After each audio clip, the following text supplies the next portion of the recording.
All right, welcome back to another episode with Omni Garage After Hours. So here in front of me, I've got Maz from Garage Therapy. I sort of messaged him over Instagram over a couple of weeks ago, and I've invited him to come and talk on the podcast. And part of the reason is Glenn is in China at the moment, so he's been on a family holiday. He is on his way back from China, so I thought it'd be a great opportunity to meet one of the brands that the House of Rags are carrying, Garage Therapy. And so, Maz, thank you for joining me on this episode. I know you're in the UK. This is nighttime for you. This is 8 o'clock at night for me, for you, and it's 7 a.m. in the morning for me. So appreciate the appreciate the commitment to see me today. Yeah, my pleasure, and thanks for having me. So, are you based in London? I am. Yeah. Right. So based in London. Garage Therapy, we're based in Epping, which is effectively just the outskirts of London, North London. Right. Effectively. I did some work in London, and so all I know is the M25 ring, right? Anything outside of that, I don't really know too much about. Yeah, so we're sort of on the northeast-ish section of the just outside the M25 as a company, and me as a individual, I live just inside the M25. So gotcha. So do you have to commute in and out to the office, or you work from home, or? Yeah, so it takes probably around 40 minutes to commute in. If there's no traffic, which is a rarity in London, then it will take me 25 minutes because I can just shoot up the motorway. But I normally take the back roads because that's more fun and less chance of there being a big traffic jam. Yeah, because you're outside of the tube line, and you're sort of probably outside some decent over rail stuff too, are you? It just wouldn't make sense to take any of the public transport to get to our industrial estate where we are, basically. So yeah. And so tell us a little bit about the brand of Garage Therapy. How do you get to the company name Garage Therapy? Right. So the company. So okay. Now we're going to get into the weeds of it. So the company name came about from Roger. So we sat in my front living room, and we decided that we were going to create a brand. And one of the reasons why we decided we were going to create a brand was because I had contacts in the raw material industry. Yeah. And the raw material supply chain side of that industry. And a good friend of mine effectively said, I've got contacts, chemists, I can get you in. So we decided to start the brand that way. That's the incredibly short version of the story. I can go into more detail later on in terms of exactly how we started. But the name Garage Therapy resonated with us because one of a really good friend of mine that I worked with would be 20 years ago now, Ash, he used to work for Microsoft. So I don't know if you're familiar with like the Windows Aero interface that got introduced in Windows Vista. He actually helped design that interface. And he had a doctor in heuristics, so he knew branding, he knew graphics, he knew logos, he knew like back end website design. He was all the marketing stuff that you need for a brand, right? Absolutely. And as a favor to me, he was one of my really close friend of mine. He said, "Look, I'll do a proof of concept," because he was a highly successful individual, and he'd done this brief that was a dozen pages long on what Garage Therapy means, what the brand could look like, what the vision of the brand could be, based on a 3-hour discussion that we had with him and Roger. So once he gave us this effectively like a proof of concept document, the name Garage Therapy really made sense. It really resonated with us and identified what we were aiming for, because it's not just on the face of it, it's cleaning cars, right? It's making something that's dirty clean. But a lot of us, that's an opportunity to spend more time with your car. Certainly in America and some places in the UK where you're fortunate enough to have a garage, that's where you're going to spend the time cleaning it and polishing it and waxing it and Some of us getting away spend way from the too wife much and time there. kids. Yeah, Yeah. totally.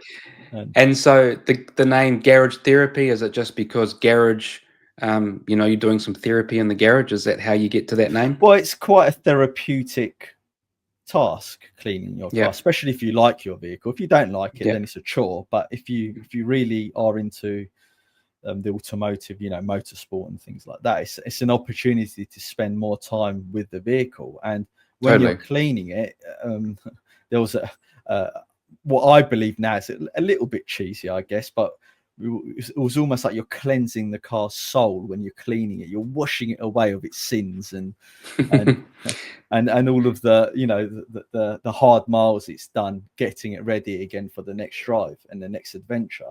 And Yeah, that's isn't it where the therapy aspect of it came in for us. totally? It's quite a weird feeling. Like if the car's quite dirty and you're like, oh, I haven't cleaned it, I haven't put much love into it. You almost feel like the car is not worth anything anymore, and it's almost like it's broken. There's always something wrong with it.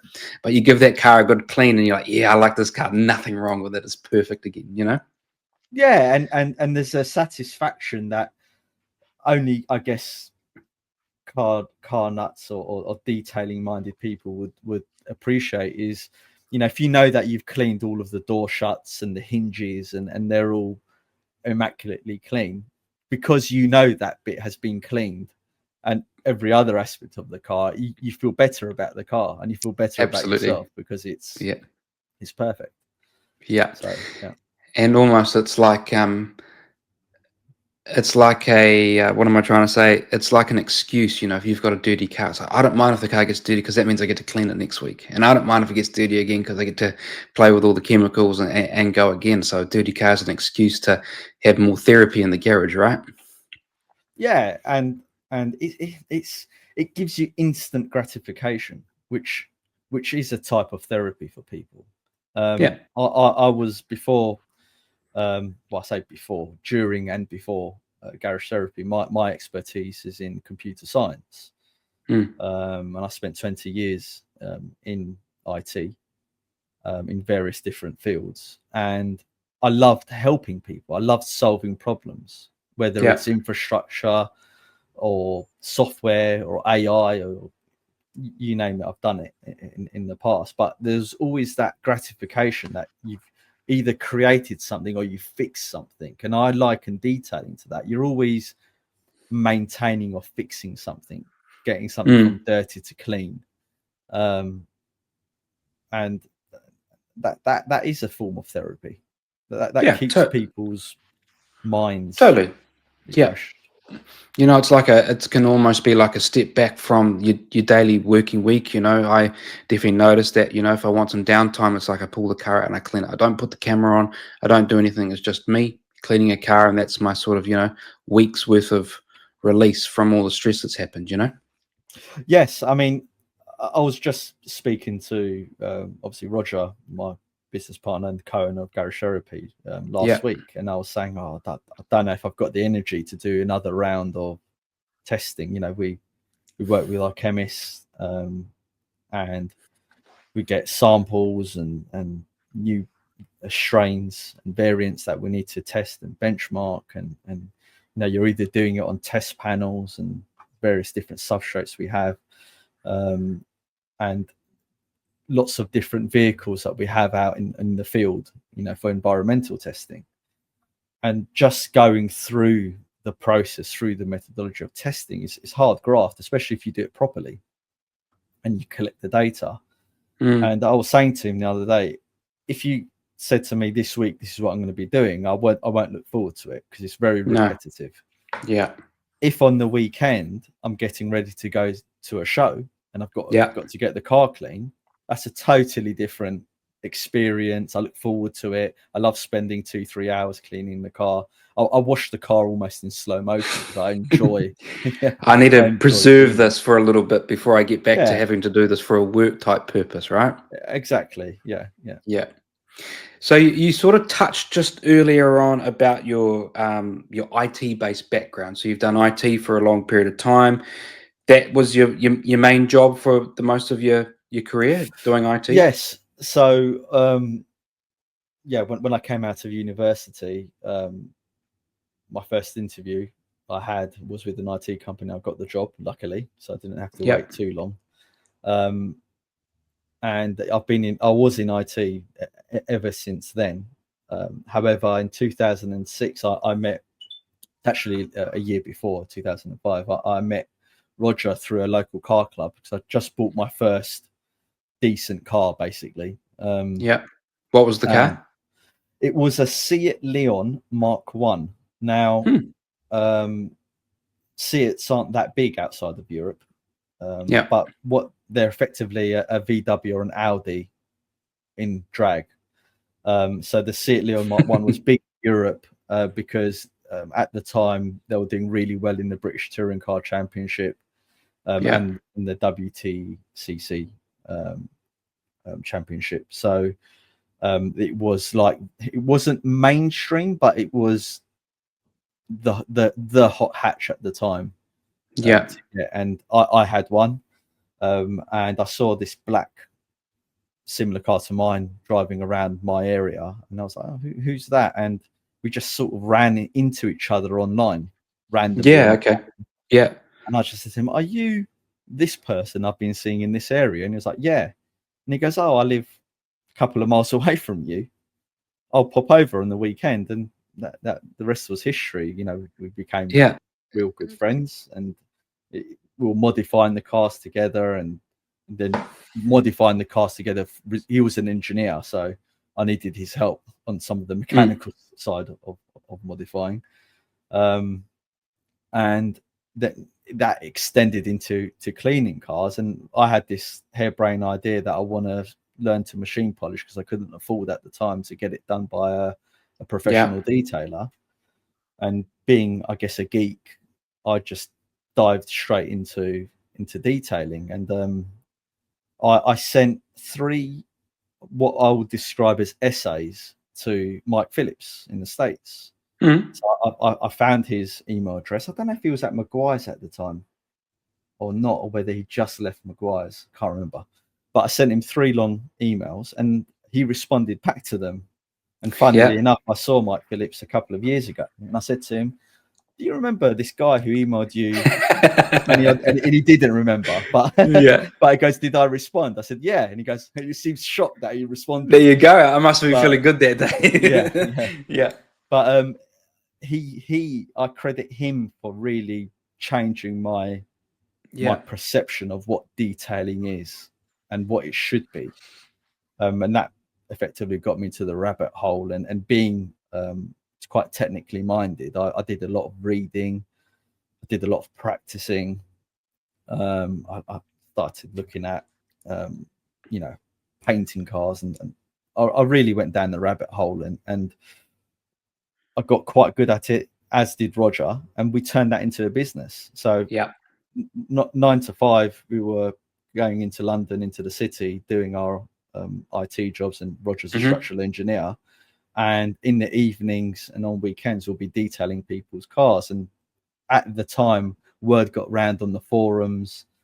Um, we were effectively on the same forums that Jim White was on, and Oh, yeah. White was from White Details. yeah, and when he Yeah. first started out as well. So, and we started detailing, um, and it became quite a successful business, to be honest with you. We were really busy, and it got to the point whereby we were detailing quite high-end cars. We were insured as well, which is a Hmm. sign of a professional detailer, I guess. Yep. Correct. And we had to make a choice. Do we leave your corporate world and Mm. detail, or do you carry that on? And I'm glad that we made this decision, but we decided not to not to go absolutely full time with detailing and concentrate on our corporate careers, because ultimately we were going to make a lot more money. And those of us who live in England know how expensive England is, so that was the right thing to do. So we stopped effectively in 2011.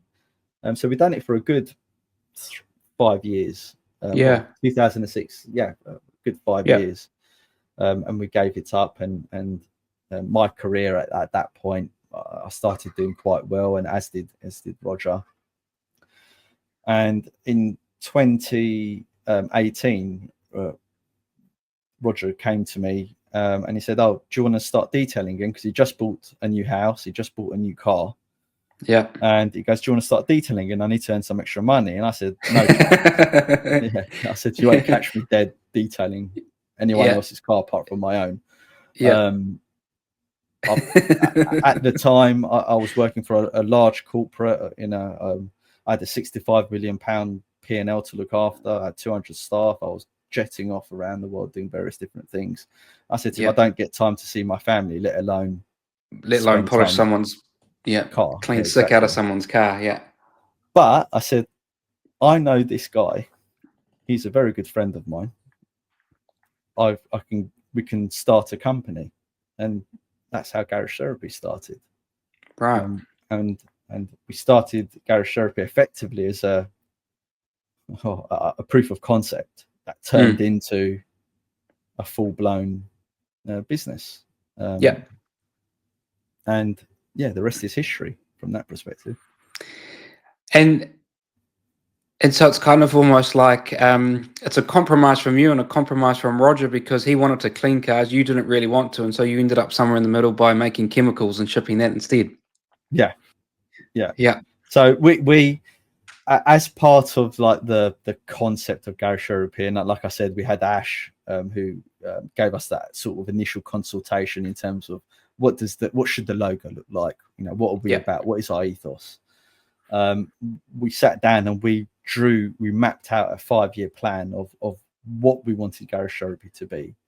And we did have an advantage over and above maybe certain other brands, is the fact that we did have access to raw materials and chemicals that maybe other brands don't have. The way the car care industry works is that you have suppliers. You've got lots of different suppliers of lots of different additives all around the world, Europe, etc., and they come to you with all these different chemicals. And if you've got relationships within that sector, you can get access to things that aren't necessarily in the automotive sphere. And we recognized that advantage, and we really pursued it quite aggressively. And that involved a lot of planning. Everything that we wanted to do from the beginning had to be from the ground up, had to be made from scratch. Right. We had no interest in white labeling, blending, private labeling, all that sort of stuff, because we didn't need to do it. And so your contact that you've got, sort of through your 9-to-5 industry, has given you access to raw materials. These raw materials, are they coming from all over Europe? Are they coming from one location? Are you sourcing them from everywhere? What's the go there? Yeah, so there's so the supply chain's quite deep and complex. So there's quite a few suppliers in the UK that we use. There's the suppliers in around Europe, Germany, Poland that we use, and there's even suppliers in Asia that we've used. It depends on the problem we're trying to solve and how far we go out to source these. What we realized is that whilst our chemists are pretty incredible people, there is limitations.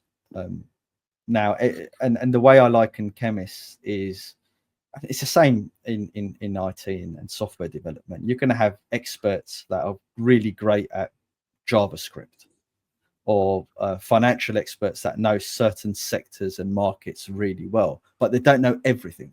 And it's the same with chemists. They're like chefs. one chef will be really good at cooking Italian, the next chef will be really good at cooking Chinese, the next chef will be really good at baking pastries and cakes. Not every chemist knows everything there is. So you have to, as we've developed as a company and as we've encountered problems and I say problems, I call them like industry problems that we're trying to solve. We've Yeah, had to really cast our net out wide and acquire that expertise. and so you've got different chemists on board who are helping you solve certain problems that another chemist can't do. Is that so? You're building a team around the issues you find in the industry and problems you're trying to solve, right? Yeah, we don't say I, and when I say I, I'm talking Roger and I, as the owners. I think that the discussion about having your own in-house manufacturing capability in chemists is daft. I mean, when you as I've alluded to before, I've worked for big business, and I've been privileged to work for some of the biggest companies in the world and be around these companies and see how they operate, see how they acquire expertise, see what their whole like from concept to fulfillment is like in terms of the products and services that they're delivering. And I think the idea that you have to have a person sitting next to you or a manufacturing facility at your doorstep to validate you as a company, I think is absurd. I mean, it's people that don't know big industry and how it works. And I get what you mean by that. That does kind of limit you a little bit to some degree. You know, you're only limited to the 3 or 4 people that you hire in the niche little area, which means you're limited to their knowledge and their experience. I mean, if you do have people and you do this outside of that sort of area, then you can hire expertise and you can then move people on as the industry develops. I guess it's pros and cons. And so, is the bottling happening at the chemist place, like an off-site area? It's all happening at Garage Therapy, your own? Correct. Or? Yeah. So we do all of the bottling, the labeling. We do all of the design of the labels. We do all of everything that Roger and I have expertise in. That we do. All of the IT, all of the, like I said, the bottling, the logistics, the marketing. We do everything that we can in house, and then we have our own chemists that we work with, and then we have obviously chemists that we use for certain specializations that we want to go into. And I'll give you an example. So we're not leather experts, and I'm going to be quite truthful. I don't have any real interest in leather. As long as it's soft and I like touching it and looking at it. So now we could invest a hell of a lot of money developing a product from scratch, which I guess goes against what I was saying a little bit earlier. Or we could speak to the industry leaders and say, can you help us work with this product? So I approached Lars from Leather Zentrum or Color Lock in Germany. He was the owner of Color Lock. Obviously, they've been now bought by Koch Chemie. But back then, he was the main man. And I said, Lars, can we work together to, create these specific products that we want to create and use your laboratories and work with your chemist and your expertise, because they have access obviously to the tanneries. They know what works and what doesn't work, and they can effectively give us a best of breed product ready to go. And they helped us develop our leather cleaner and protectant, and we say on the bottle that it was developed by Garage Therapy and them. We don't hide it. We don't need to totally hide it. We're quite honest about that. And that's good, because that's knowing where your strengths and weaknesses are and going out and saying, hey, I'm not too good at this area, but I am going to go and get someone who does know, and we're going to develop a good product together. And so that's totally fine. And I sort of see that is your products coming in big totes shipped into you guys, and that's when the bottling starts? Yeah. And then you're distributing it from there. Correct. Yeah. Yeah. So our as a company, so we work very closely with our chemists. So we do go to the labs and have meetings with them, see their testing, look at the synthetics testing, look at obviously how the products are being put together. We spend an enormous amount of time doing that, and at great cost to do that, because we demand it. Roger is a structural engineer. I'm an IT guy.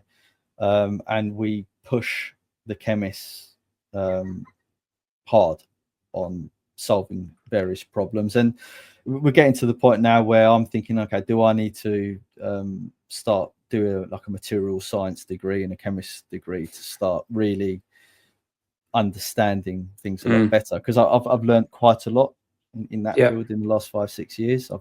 I think I've become pretty decent at it. But it's like everyone, I guess, there's a hunger for more and a hunger for better. And I guess as a company, as the ethos of the company, we never want to stop improving. We always want to create better things all the time. Yeah, totally. And I mean, you get to the ceiling of your own knowledge that you're getting passed around from everybody else, and then it's like, well, are we there to take this to the next level? Do I need to then go and do my own stuff to get me up to speed again? Yeah, I mean, that's a tricky thing to answer, isn't it? Yeah. All right, I think we've answered the questions about how Garage Therapy is created and behind the brand and how we get here and how the product ends up in a hand of myself. Yeah. So I'm going to go through. I've never used any of your products. Okay. I don't have any products, never tried any products, trying to get my hands on the products because I believe only you have a distributor in Japan and you have the House of Rags who distribute your products, and that's it, right? No one else really outside of the UK. And there's reasons for that. So again, when we launched in 2019, we launched with 3 shampoos. And one of the reasons why we launched with 3 shampoos was that we wanted to prove to the market that there is still innovation in that sector of car care. So moving the game on to in terms of what was already existing in the market. And it takes time to develop products. I mean, some of the project cycles can take 6 months, some of them can take a year, some of them can take 2 years. Our coatings took 3 years to bring to market, and some of the later coatings that we developed took even longer than that. Things take time, so we didn't want to go into markets where we didn't have a full-ish product line. So we concentrated in the UK, and truth be told, we didn't even know whether the company was going to work really for the first year or two. You're testing the water, you're seeing what works, what doesn't work, what sells, what doesn't sell. And we didn't know if we could even fulfill what our standards were at the time for certain products. It could have been the case that if we couldn't get a product to where we wanted it to be, then that could make or break your brand, because you can't not have a shampoo, you can't not have a sealant, you can't not have this, you can't not have that. So there's some industry standards there, isn't it? Yeah, absolutely. We restricted initially where we were doing business in to allow us time to prove that the company could survive on its own 2 feet, to build a reputation, to give us time to develop these products. And as the product line has matured, as we've started getting a bit more financial muscle within the company, we've then started to branch out into different countries and regions to say, look, here's our product line now. This is what it does. And once you've got a product in a bottle and you've got the concept and you've tried it on your own vehicles and you're happy to sort of get this released out, what does your product testing regime look like? How do you go about really finalizing the product? Yeah, so the development process starts way before obviously any testing occurs. So Roger and I, we spend many hours talking about what we want the product to be, how we want it to perform, what are the pros and cons of that product in the market currently, what are the problems that the detailing community is facing with these products, what are our perceived problems. There's tons of questions and deliberation that we go through when we're designing the product brief. We then have meetings with our chemists. We explain to them what we want. We talk about what the base chemistry will look like, what additives we need to use, and they will then obviously go away. And if there's some research and development that we need to do in terms of reaching out to suppliers, talking to them about different maybe additives that could achieve, whether it's water contact angles or whether a surfactant is more cationic to the surface than another surfactant. We do that research and development. We speak to people in industry as well. So as an example, we have a product called tire serum. Now, when tire serum first came out, as far as we're aware, all of the purported tire and rubber conditioning products weren't actually tire and rubber conditioners. They were just effectively just your PDMS based silicone oil tire dressings. Okay.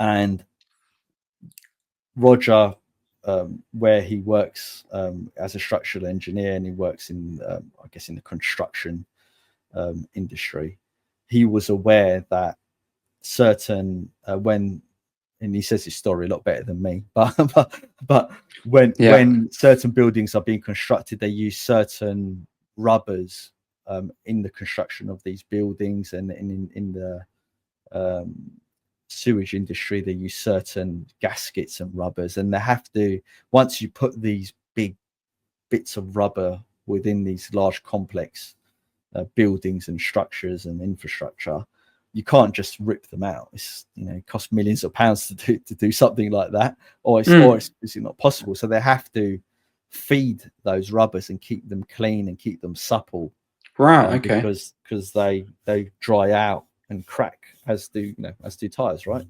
And the rubber complexity, certainly over the last 30, 40, 50 years, has changed massively with the type of silica is being used and the various different hydrocarbons and oils that go into creating rubber. So we knew that there was these additives out there that are being used to actually penetrate, moisturize, protect rubber. Right. So it makes sense to bring that into the car industry, right? Correct. So as far as I'm aware, we were the first to do that. Maybe I'm wrong. Maybe there was other people, but before we brought out tire serum, no one was interested in tire and rubber conditioners in the whole industry. Until we brought out our tire serum, and it took a year or two for people, other companies to look at that product and think, hold on a minute here, why is that selling really well? Why is everyone using that over and above ours? Something else, and then you start noticing, right, other brands copying your terminology, the way you speak about the product, even copying your labels and stuff like that. But that, it's part and parcel of the business. But that's proof that's proof that you're onto something, right? That's proof that you were a step ahead, and proof that your concept's working, and that but so back to your question. Sorry, I know I'm a bit digressing. No, you're right. So as part of the, there's a research and development process, and going out to industry, and the amount of scientific papers Roger and I have read is extensive on certain product categories. Obviously, credit to our chemists; they know their onions in terms of what they're doing. They have, because of the various relationships that we have, they have a wide reach globally as well. Speak to various different chemists and people, not just in automotive, but in different sectors as well, which gives us an advantage. Totally. And small advantage. And then they'll produce effectively your first sample, and then you might get various different strains that come from that sample as you tweak and you change and you give feedback. But there's, in terms of like the testing side, we do what we would classify synthetic testing in the laboratory. Yeah. And there's various machinery that we use to quantify what we're doing. We even send our products to a third party, a large third party chemical manufacturer that will test the products and verify certain things with their equipment for us as well. We have used them as well to do various types of benchmarking with their equipment against other brands and competitors that we're aiming for. Totally, to see where you are and to see if you can push it a bit further. And but synthetic testing, you got to be careful with synthetic testing and the gathering of that data, because that only tells you part of the picture. Then you've got your environmental testing, so your real world testing, where you have to use it on cars with true to life dirt films that you pick up from the road, because that type of dirt accumulation is completely different to the type of films that we synthetically create in the laboratory exactly in that field. And it's repetitive. I cannot, as someone who's, again, I've worked for large organizations and been in artificial intelligence and cognitive technologies and software development and all that sort of stuff.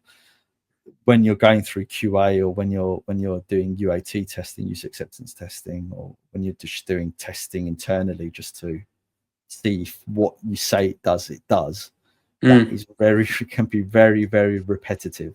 And you can you record a set of data, you get your data set, and you then sit down to analyze what the data is telling you, and you'll notice a mistake in your testing, so you have to rerun the testing. And I can't stress how soul destroying that is. I can imagine. So it's quite vigorous, basically, to cut the long story short of the lengths we go to. Totally. To for a product to be near ready to be bottled and go to market. And a good example of that, actually, just to wrap this little segment up, is one of my bugbears in just cleaning car care in general was glass cleaners. I can't stress how ever since I started cleaning cars, whether it was my dad's car when I was like 5-6 years old trying to earn pocket money or detail, I never found a glass cleaner, not that didn't perform, but that I would go out and buy again. It was always just going from one brand to another brand to another brand, trying to hunt for something. And I think glass is actually one of the hardest things to clean, to be honest with you. It can be, yes. And so we wanted, I dedicated myself to working with our chemist to create a glass cleaner that really put us on the map in terms of, you thought this category was boring, well, here's our glass cleaner. Okay. And all right. At the time, in the UK we have Pro Detailer magazine, so it's a publication. I don't know if they I think they do distribute worldwide, but I don't know if you guys have got it in your area. I haven't seen it over here, no. But they've been going for many years now, and it's a really great magazine. It's a shame, really, that they never got much bigger than what they were. But they do some serious testing and benchmarking of the products, right? To tell the audience, look, this is the group test we're doing. This is how we've tested it scientifically with our test methods that they created. And they bought our glass cleaner and they tested it against every product that they could get worldwide. Your major brands, G Techniques, your Geons, your Stoners, your Maguires, you name it. And we won the test. There you go. And this effectively this little small tiny little brand from the UK won the test. So yeah, there you go. Oh well, you got to give the glass cleaner a go. So Yeah. I think brands do a really good job of explaining themselves. If you've got a YouTube channel, or if you've got good instructions on the back of the bottle, or you've got a website that works and functions really well, they do a really good job of explaining how to use the products, when to use them, when not to use them, maybe a little bit of dilutions, etc., etc. And I think what tends to happen, what I've definitely noticed, is that when these products get into the hands of people like myself, who do reviews on YouTube or do YouTube detailing and things like that, I think we tend to do quite a poor job of explaining the product, explaining how to use the product, and we're not very good at doing an actual proper review. And so Omni Garage is definitely part of this. And so I've tried to sort of peel back the layers a little bit and actually go out and speak to the brand of a company that we might use, or speak to the brand of a company that I'm interested in trying, and actually finding out the information behind the brand, the reason why the brand was created. And that's partly why you're here, partly for my own selfish insight here, is to understand why you guys have created this, and then also to then find out information about the product truly from you, the source, so that then I can then relay that information and speak about a product as honestly as possible. And so I suppose let's just start really simply. I've got just a classic car that's been driven for a couple of weeks. It's slightly dirty, and I just want to clean it. How would I go about just doing a very basic maintenance wash? How would I just, well, let's just talk about your snow foam and your bucket soap. Let's just say, how do I use those two products? Yeah, I guess my question to you is, when you say classic, what era are we talking about?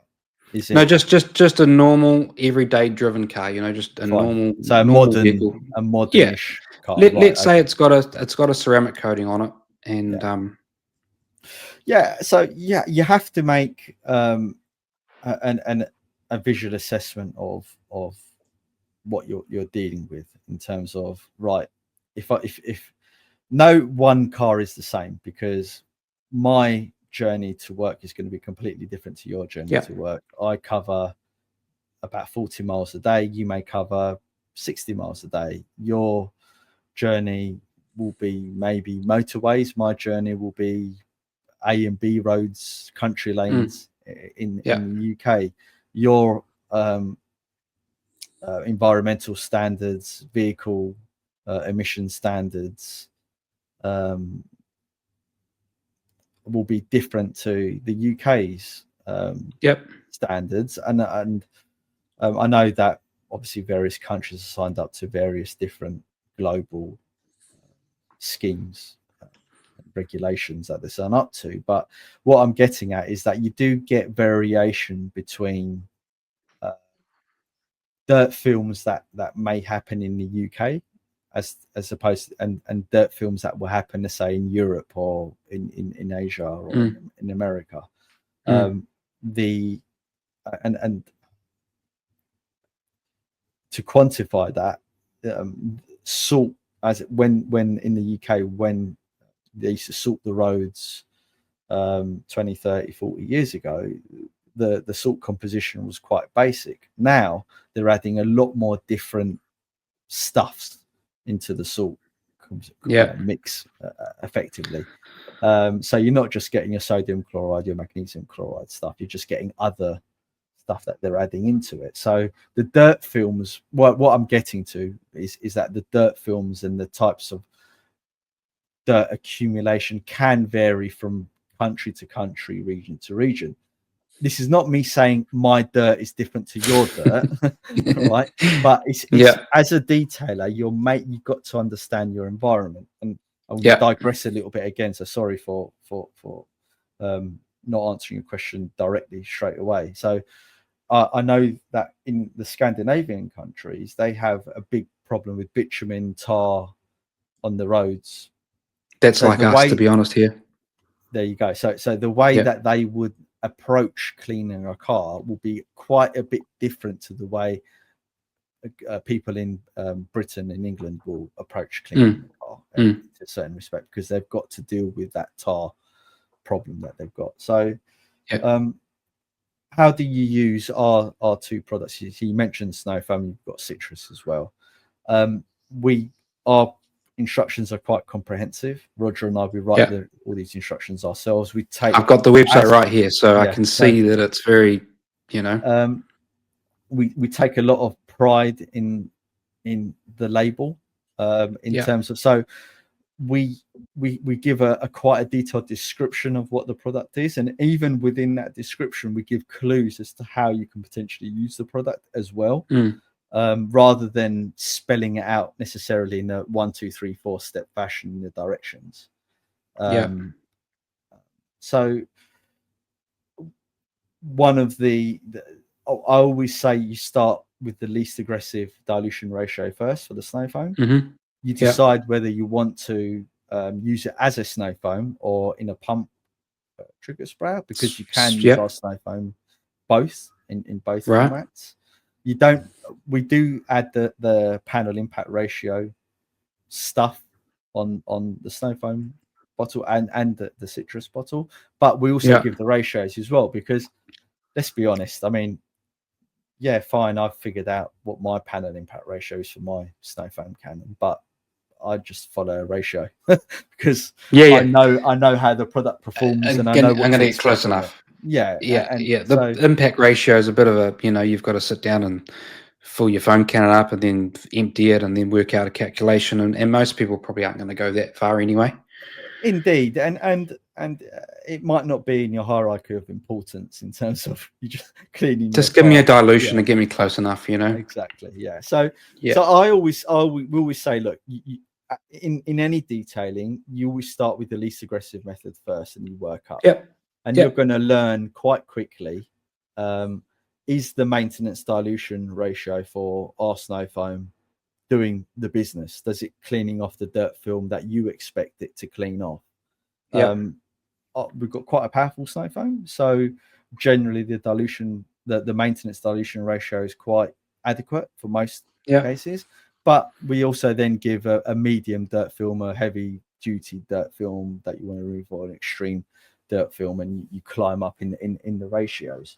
So it's quite straightforward, I think, in terms of how you want to use the snow foam. We're very process driven, I guess, as individuals and as a company. We're sort of students of the game in terms of detailing, because we were detailers as well, at quite a high level, I would say. And we're also in the weeds of the chemistry, quite deeply in the weeds of the chemistry. So we know the chemistry as well, and what it can and can't do. And that leads us to question processes and question methodologies, and break down some of those barriers that have been prevalent in the past, but with today's modern chemistry and technology and equipment isn't necessarily the best way to. And so the process of using this, is it a spray on, rinse off, refoam? Is that the technique, or? Yeah, indeed. So I'm glad you mentioned technique, because I know in the States they love their foam. I always joke with Roger and Johnny, a friend of mine. I always call it the foam tap foam, or whatever combination that they call it. But in the correct method for using a snow foam will be, one, you do a visual inspection of the car. You decide, depending on your environment, whether it's a hot day or a cool day, or if it's a cold day, do I need to pre-rinse the car or not? If you don't need to pre-rinse the car, i.e. you don't have loads of grit or heavy dirt film on the car, you can spray it on dry. That will then enable the surfactant to penetrate the surface, and when you allow it to dwell for 5 or 6 minutes, I don't recommend leaving a product for longer than that period of time, because then you're getting into the realms of, well, how long do you want a surfactant to sit on the surface? Because not all surfaces are equal. You've got different substrates, rubbers, you've got the componentry in the gullies of the drainage systems of various vehicles. You see, certainly with Porsches, where you get rust from the inside of the door where people have used maybe products are going to sit there and eat away too long. Yeah, precisely. So on the bottle we specifically state that the foam will dissipate within 5-6 minutes, which is what we want, because we want the user to crack on and do the job. But the snow foam would have done about 80-90% of its work in that time period anyway. Right. Okay. So then you can give it a rinse. Correct. Yeah, and you pressure wash the vehicle once it's dwelled. And then if you feel the need to re-foam the car and repeat the process, you can do. But we don't recommend using our snow foam as a contact. Right. Okay. Because there is quite a bit of differences between the additives that you would put in a contact shampoo and the additives that you would put in a snow foam. Okay, so I then rinse the foam off, and now I've got your normal bucket shampoo in the bucket. Do I just go with the bucket shampoo straight onto the vehicle, or can I foam the bucket shampoo on as well? What do I do there? I enjoy the American way of washing cars. So they will foam the car shampoo onto the vehicle. I do think that is the safest method. In terms of inflicting damage on the paintwork. So we give a dilution on the bottle, I believe. I think we say use it 1:9 in a snow foam can. Sometimes you need to go stronger, depends on your setup, your water. There's variables there you need to consider. But you can foam it on, or you can go, straight from the bucket onto the vehicle. It depends on what your preference is. If it's, there's different ways of cleaning a car, right? So you've got a car that's highly corrected, right? So minimal swirls. I used to own a black vehicle that was highly corrected, and my maintenance regime for that vehicle would be completely different to my daily car that I use. Because I'm not as precious about my daily car, and I understand that if I'm not going doing the full sort of process on the vehicle, that I may inflict some kind of swirling over a long period of time, which is part and parcel of cleaning your car, unfortunately. But you minimize, but with good technique, you minimize the potential of damage. Yeah, so we're just going to do a very simple foam on the snow foam, let it dwell for a little bit, rinse it off. Then for my contact wash, I can then foam on the car shampoo, have the car shampoo in the bucket, get into my contact wash, job done. Right. And we're doing that on just a lightly soiled car, not too much road film, etc. Just your classic maintenance wash. Correct. Sorry, I'm just going to close this blind. I've got the sun rising up over the top of the hill there. No worries.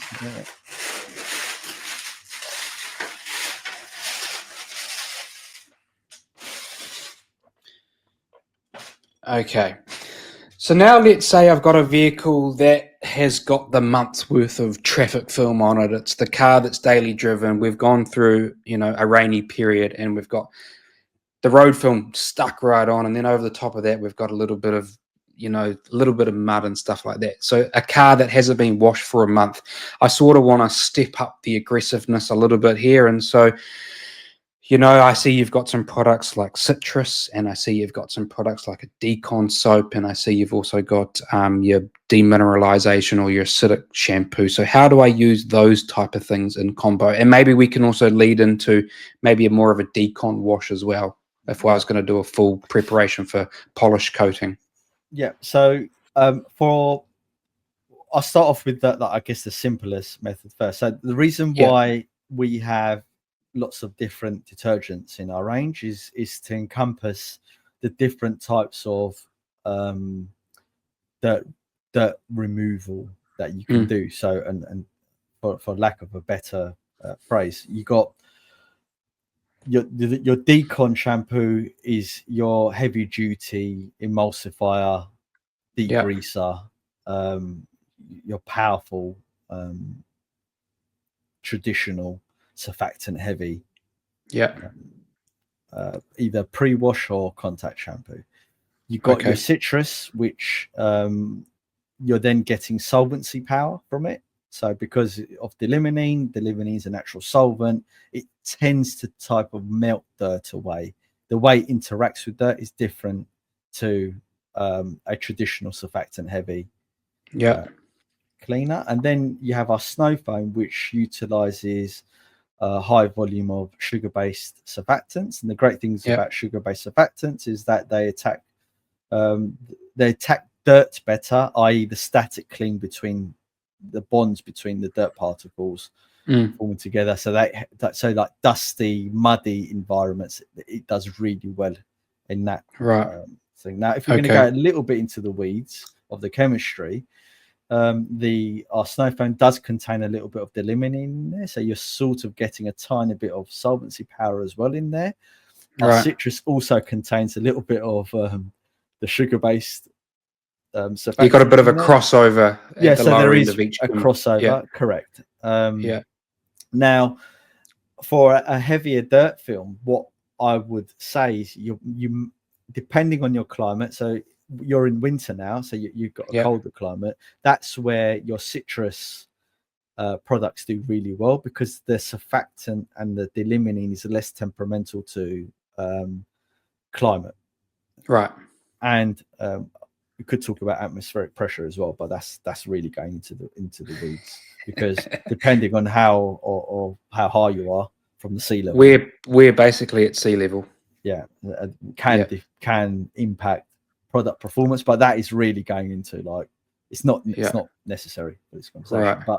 But so I would, in your scenario, I would pre-wash with citrus, so in a pump sprayer or a trigger sprayer. I would then pressure rinse that off. I would wait a few minutes. I don't know, sip your cup of coffee or your soft drink or whatever, your water, and then go in with the snow foam when the car's not fully wet, but starting to dry out a little bit. And then the reason for that is because, one, even though you've rinsed away the surfactants, there will be some surfactants still left on the surface that are still eating out the dirt. And two, you want the surfactants to contact dry paint, ideally surface paint, correct, rather than interfacing with the water, which potentially dilutes it a little bit more, and the water might be a barrier to it touching the dirt. So that's a consideration as well. And so I guess this is a no to this question. Would you spray citrus on first in your pump sprayer and then foam snow over the top to give dwell time, or that's not necessary? So this is where I think there's a little bit of misconception as to what that actually does. So a lot of people think that when you blanket over a snow foam on top of another product, that you're allowing the product underneath to work for longer. What I think is really happening is that you're just adding more detergent onto the surface. And you probably start creating a barrier from each product from working, right? Potentially, but you've got to remember you're delivering them via water, and the water will mix together as well.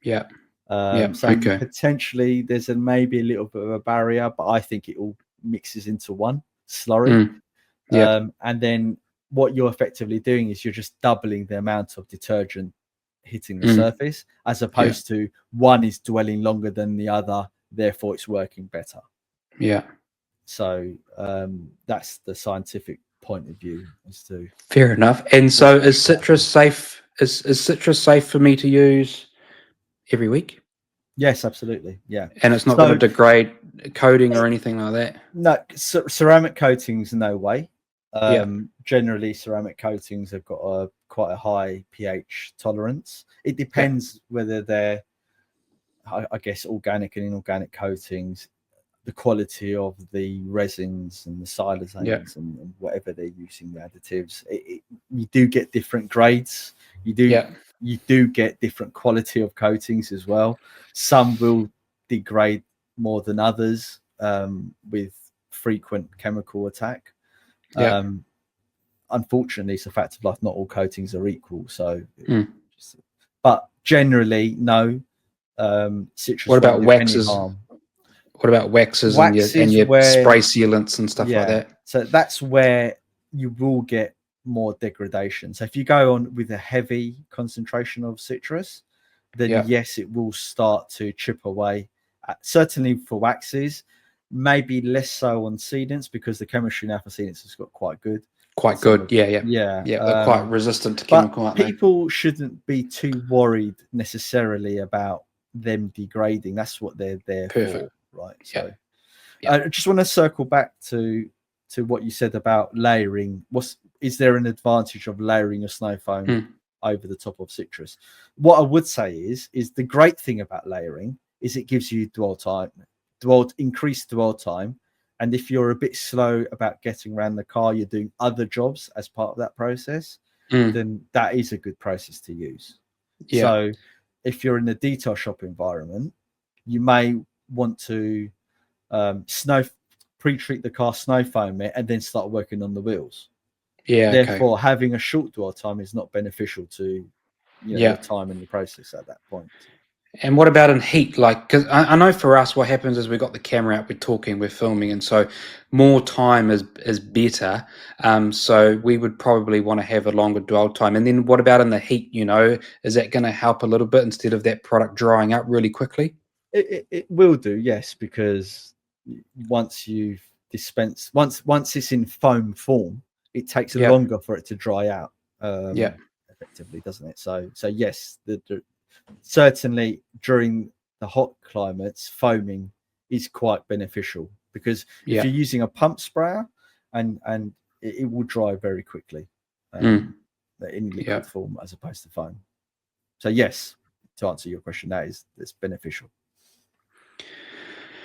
Okay, and let's say I've got what's the scenario? Let's say I've got a car coming in for a full paint correction, ceramic coating.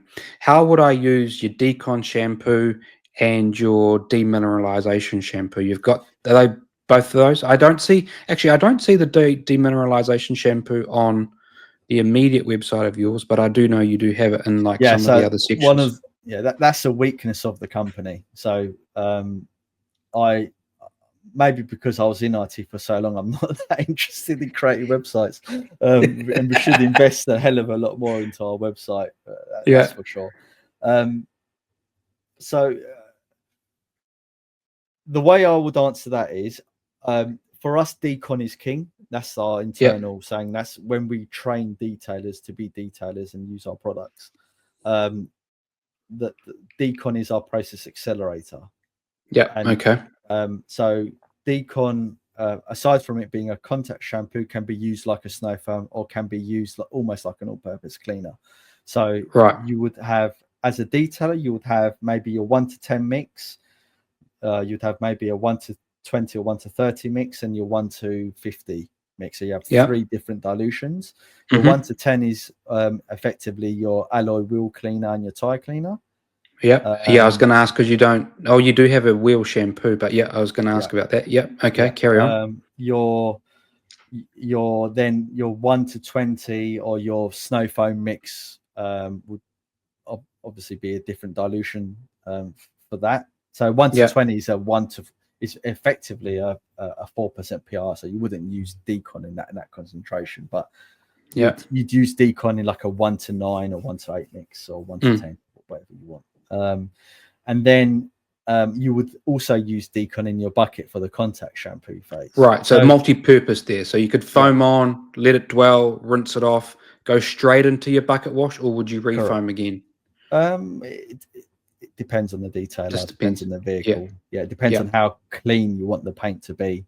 And so there's enough lubrication in there to be a contact wash. You don't need to use shampoo for that.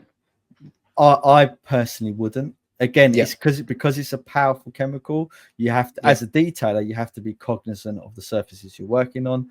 And again, not all cars are equal. You get different substrates that are more sensitive than others. If it's some of the Asian cars have got really finicky black plastics and chrome trims, and some don't.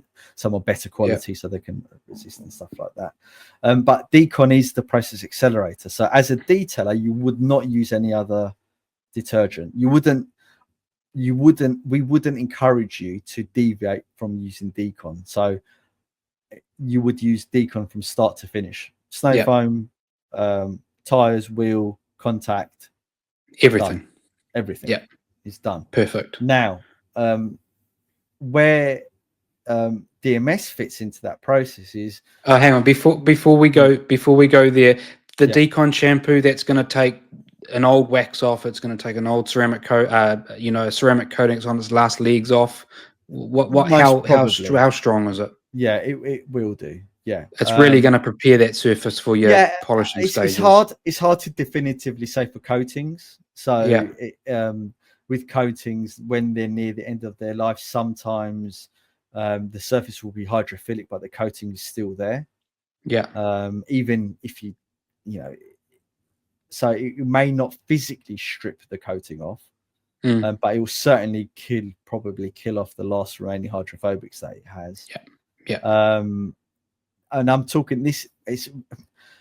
I'm very cognizant of saying yes, it will, because there'll be 3 cases where it doesn't.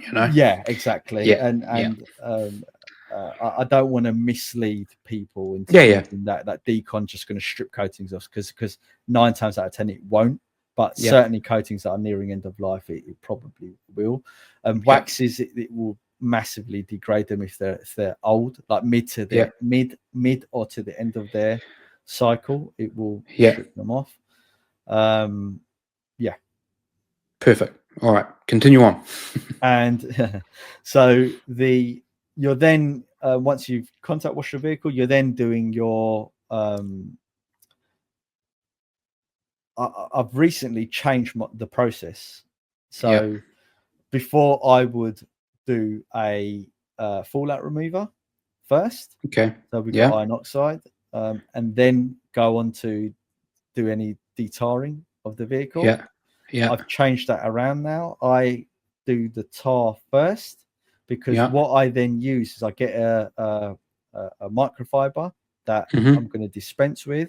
I use the solution left in the bucket from decon shampoo, because tar and glue removes a hydrocarbon, so its propensity to mix with water is less. I treat the car, I allow it to react on the tar, and then I use that wet rag with the decon shampoo to agitate the clean tar and get it rid of.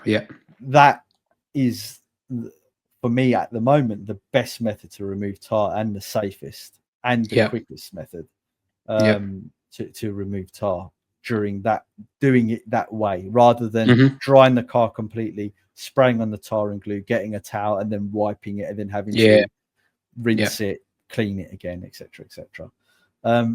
You then move on to your fallout remover. So fallout, and then that's where you could then introduce DMS into the process right at the end of those steps, because what the previous products won't do is remove that mineralization that's built up into the pores of the clear coat. That's really like embedded in. So your sodium chloride, your magnesium chloride, that builds up over a long period of time, that you need effectively an acid to remove from and so you're just gonna foam this product on as well, let it dwell, rinse off? I personally would foam it on and just give it a quick wash. At that so stage, you put it in the bucket as well, or can you just agitate with a cloth? I would. It depends on the vehicle, depends on if it's a new vehicle, if it's a high-end vehicle, a new vehicle, and the paint is in quite good condition, then I'll throw caution to the wind, put some in the bucket, rinse bucket, etc. If it's a car that you're going to do some really heavy correction on there, I would foam it on. I've got my rinse bucket already there from the decon, and I will just agitate, just wash it with that, just give it a quick wash, and it will be fine. Or you don't have to use DMS. You can use our water spot remover. That's my preferred method, because it's much more powerful. I spray it on the panel. I work it in with a high quality microfiber, allow it to dwell, and I'll rinse it off. Rinse it off. Can you combine those two steps? Can I spray the water spot remover down and then foam the DMS over the top? I think it's a waste of product. Waste of product. Yeah. Cool. And then let's talk about those two shampoos again. So let's say I've got a ceramic coated car and I haven't done a deep clean for 3 months, 6 months. Can I use both the Decon shampoo and the DMS to rejuvenate the ceramic coating? Yes, you can use either of them. Again, it depends on your environment, I guess, and the propensity of the coating to reject certain types of contaminant. Yeah, if your ceramic coating had failed, you're trying to work out, is it the road film that's made it fail, or is it the water spot, or is it the salts, salt and stuff? Generally, salt, because salt in itself is corrosive, right? Coatings don't like salt effectively, and they can get really damaged by salt. So, if it's at that 6 month stage, I would use both of the products. So I would do a Decon wash. I'd use it as as I mentioned earlier, without repeating it, and then foam on DMS, and then do like a double tap of the different shampoos effectively. But if I did Decon and I saw that the hydrophobics was excellent, I probably wouldn't bother with DMS. You'd stop there because you've sort of answered the question. I tend to, we recommend to use DMS maybe once every 6 weeks anyway. Okay. Yeah, that was going to be my answer. How often should I be doing this sort of, let's call it a combo wash, to maintain my ceramic coating? You're recommending? So you would just, so if you're at that 6 to 7 week mark, I would just use DMS as your effectively your contact wash. Yeah. You wouldn't use anything else. You can use it like a snow foam as well. It won't have the dirt removal capability as a snow foam, a citrus, or the Decon shampoo. Yeah. But I'm assuming that ceramic coated vehicles, well maintained vehicles, you're not looking for that type of dirt removal. Yeah, you're just looking to maintain the ceramic coating. Like over time they get clogged up and they stop failing, and then what happens is you get a client's car come back and they go, hey, look, the ceramic coating you put on 6 months ago is not working anymore. Why?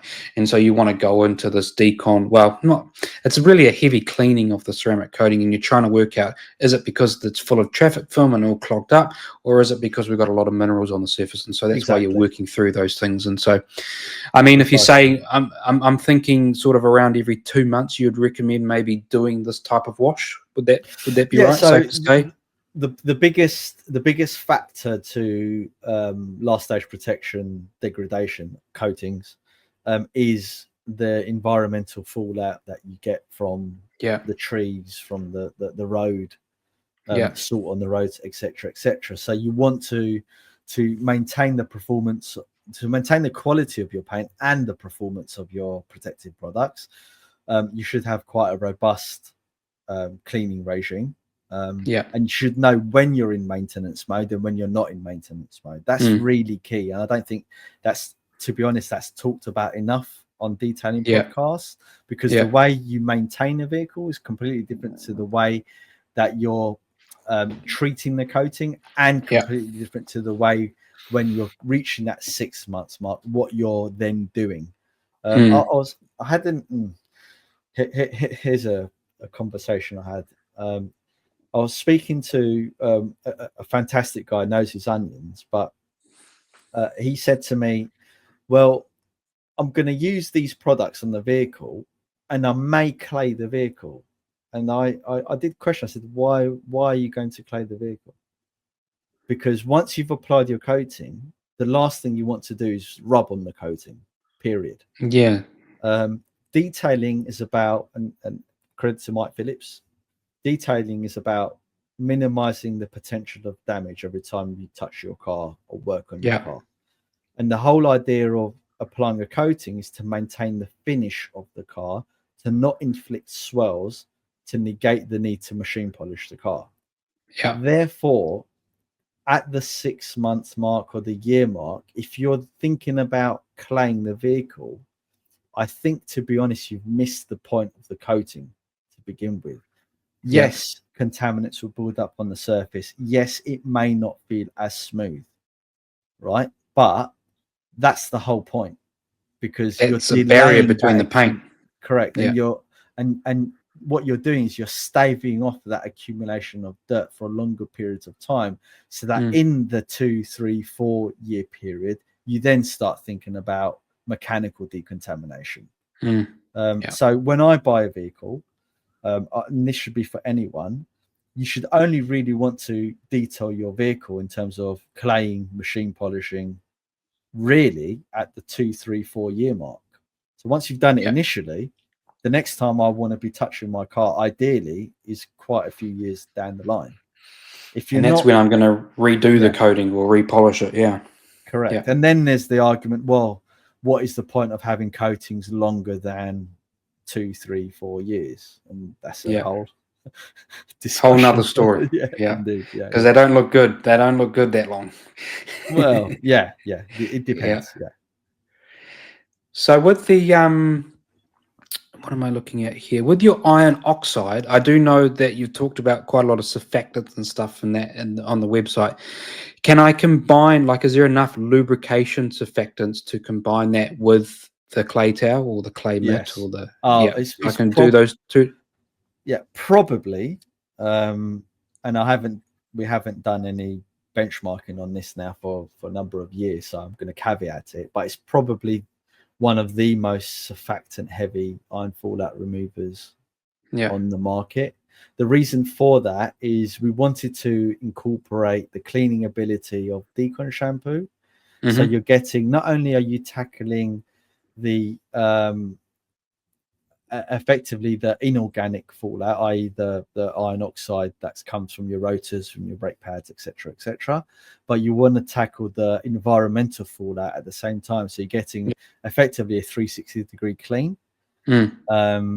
And what we find is when people use iron oxide, they're like, wow, like the paint feels so clean, like, and smooth, over and above other fallout removers. Yes, because you're effectively decon washing it at the same time.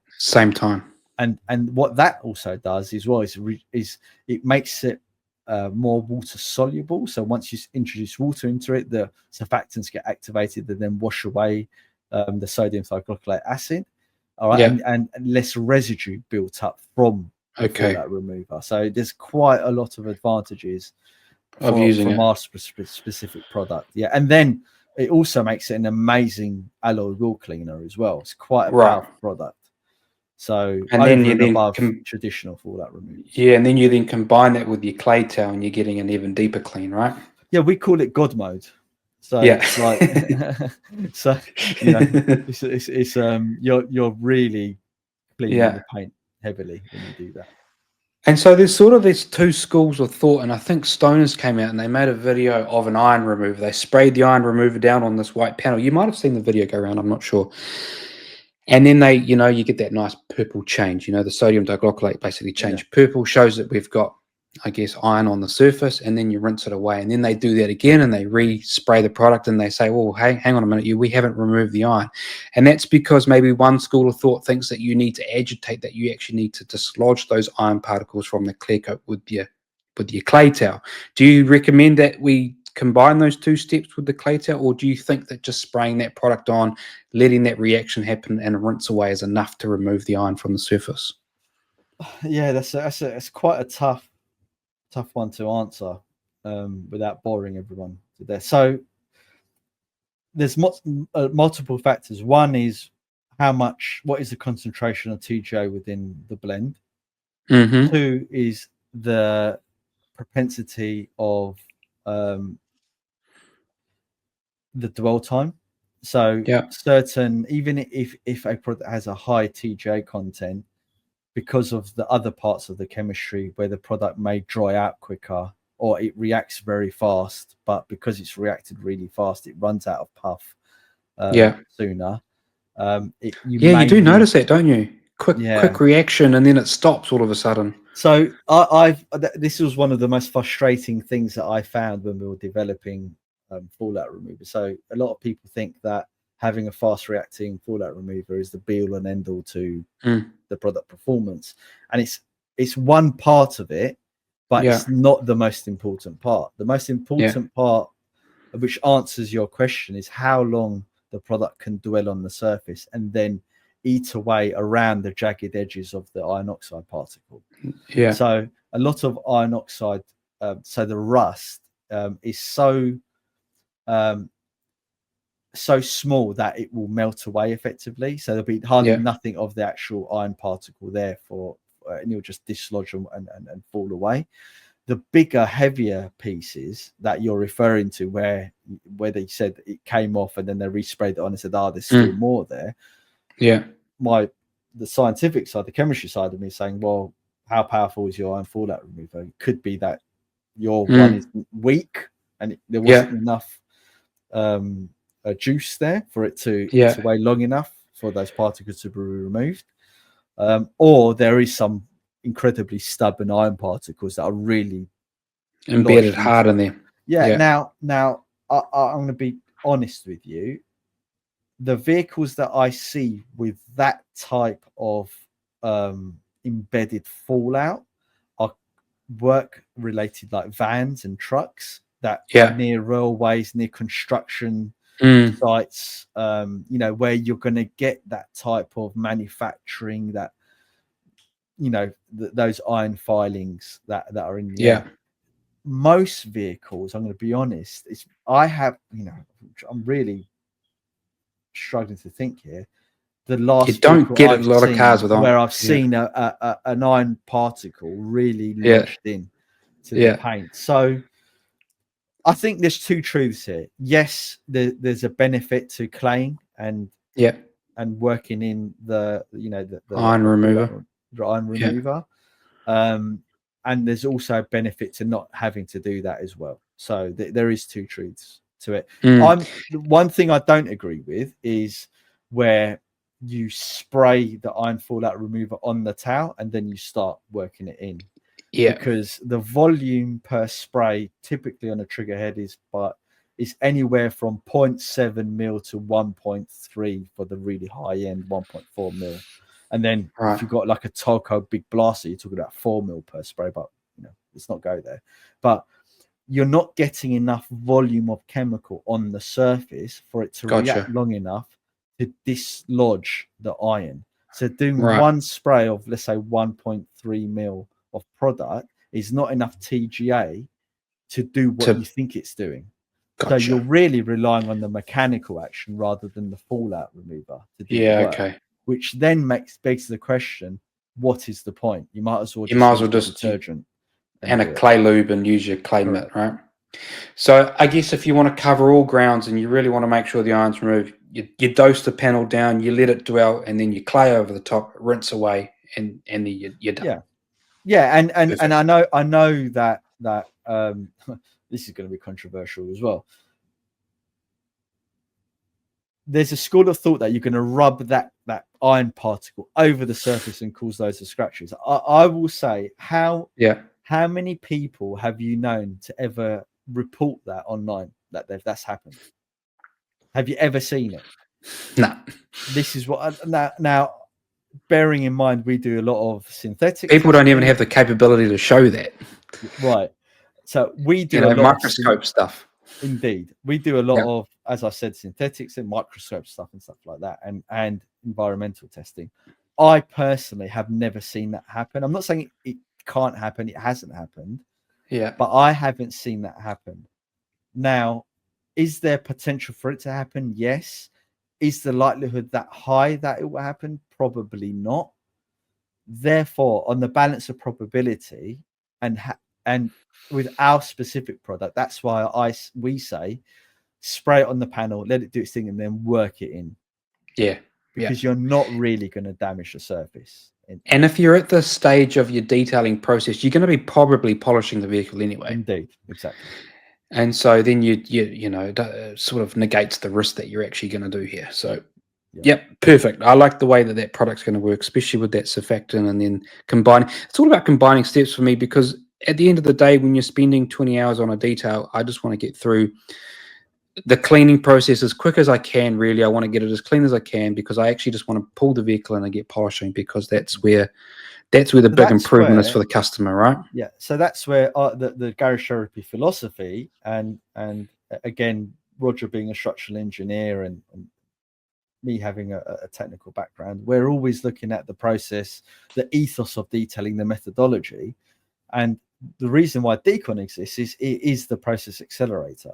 So Yeah. as a detailer, you're using that one product to do everything, right? Yeah. And not only are you going to save money because it's a concentrated product, there's amazing dilution ratios, but you're also not sacrificing performance because it's an incredibly powerful product. And at the right dilutions, it's also a very safe product, all things considered. And as a detailer, where you're, like you said, you're spending 20 hours in a detail, let's be honest, 3 hours of that is going to be the wet work, the decon phase, the mechanical phase, right? If you can cut that down because you're losing less products, the products you're using are working, you're not having to repeat multiple steps, that's great. And the beauty of the garage therapy system is that because there's high versatility within each product and different ways you can use it without sacrificing the performance, you as a detailer can tailor that framework around your business, and your path to completion is a lot shorter than what it would be with other product systems. So why don't we create a tire and wheel a tire cleaner, because Decon is as powerful as any tire cleaner is in the market. Is good enough. And this is where we go back to the ethos of detailing and understanding the science. Is you do not want to strip the silica and anti-zonant out of the tire. If you've got your $300-400 Michelin on there, Pilot Cup 2 on there, right? That you're doing track work with. Do you really want to start stripping those oils and silica in the tire? Because we've spoken to Michelin, but the way that they composite their tires and the processes that is so complex, and there's so many additives going in there. How do you know that you're not stripping some of that out of the sidewall? You don't. Perfect. And it's not necessary either to do it. Yeah. What people, I'm ranting here a little bit, but no, you're right. But the rant is where you find all the good information. Yeah. So what a lot of, and again, it's not really discussed, the browning effect that you get on. Let's park budget tires for 1 second, because they're a different kettle of fish. But the browning you typically get from a tire wall is the stress and the heat exerted on the rubber that pushes the anti-zone and all the additives to the sidewalls, right? Because of the stresses that the tire goes through when you're driving. So yes, you do want to remove some of that browning off. What people don't realize is that the environmental temperature can affect how large or small the pore size of the rubber compound is. So during cold days, you don't see as much browning. During hot days, you see a lot more browning. So when you wash your vehicle and you cool it down, or it's in the sun or it's in the shade, and you've cleaned it, and you think, why is that tire still bloody brown? If you wait an hour, you probably see that the browning effect disappears.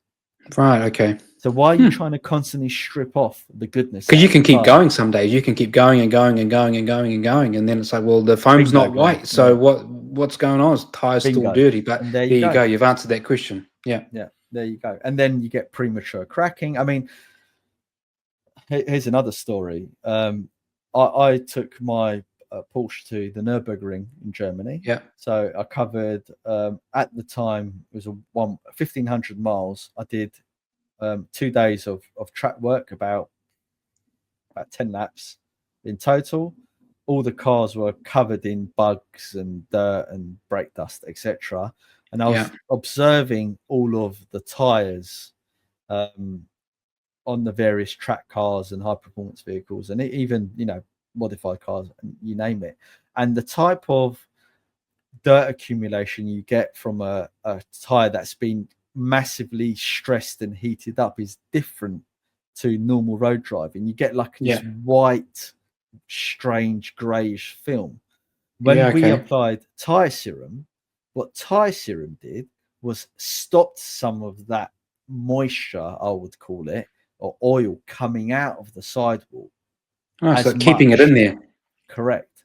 Which, when I came home, all I did was my normal cleaning regime, and the tire was perfect. But people were commenting at the ring, even random people. How come your tires look like they, don't get me wrong, they weren't dressed, they didn't look like great, Yeah, but they but still weren't looking relatively horrible. clean compared to everyone Yeah, else. Yeah, and that was the tire serum. tire serum doing its thing. Yeah, Nice. I was going to talk about those two products, but you've already done it, so that's fine. there we go. Let's. How are you going? So we're in an hour and a half. Are you Yeah, feeling like you need I'm to good. leave, or you're No, all right? no, I'm good. I'm good. Yeah. I do have two products I just want to talk about really quickly. Is rinseless wash. Okay. Tell me about your rinseless wash. Is it a polymer based? Is it surfactant based? Is it a combination? No, so That for seems to me, be very important to people. yeah. So so we do have some what we would term as, they're more surfactants, but they're in the polymer category, but they're not Okay. really polymers, right? So there's Yeah. some categorization things in the raw industry that is quite funny. So our one's mainly a surfactant heavy rinseless Yeah. wash. The reason for that is, for me, you want the paint clean. Yeah. Now, our rinseless wash is a very slick product. Okay. Now, I'm Good. aware that some polymer based rinseless products use like effectively like a type of Silica. silicone, or Yeah. to create the The slip, slickness. which Yeah. is great. The problem They with bump it that up a is bit. the problem, yeah, indeed. The problem with that is you're sacrificing the performance of the surfactants. You're not really cleaning the surface. Yeah. For us at Okay. Garage Therapy, keeping the surface clean is of paramount importance. So, Yeah. and having a product that deals with some of that mineral buildup as well is of importance as well. Okay, so it will eat away some of those salts and It lime will scale do, and all that sort of stuff. So indeed. it's almost So, like a touch of demineralization shampoo in there as well, is it? indeed, Yeah. precisely. So, Yeah. our rinseless on the market, and this is what obviously our customers are saying, and other guys that use it, is it's a monster cleaner. So, in terms of its propensity to, Eddie does it right in his videos where he dunks the towel, The he one lifts it dunk up, test. the one Yeah. dunk test, right? And Yeah. when he first done our one, he sort of messaged me and said, what have you guys done? Yeah. Like, So it's a and good clean. So it's going to leave the wash media really clean. indeed, Yeah. and that is a cue towards how powerful the surfactants are in our blend and stuff. And so you've just got a little polymer in there just to deliver a little bit of slickness. Is that the whole idea? Yeah. We our emulsion's quite complex, so I Yeah. can't obviously give the game away, but the emulsion that we have in there is quite a slick emulsion. Yeah. We are actually working on improving it now. Yeah. We're always working on Yeah. Yeah. improving the Version products, 3, but 4, 5, it's 6. Yeah. indeed, but Yeah. it's a very complex blend. It is an incredible product. As a user of the original ONR when it hit the market, Mm-hmm. massive fan of that product. We had our what we were aiming to achieve with Yeah. it, and we absolutely achieved it. So And because it's mainly surfactant heavy, it's not going to leave any protection behind. It's just a straight cleaner.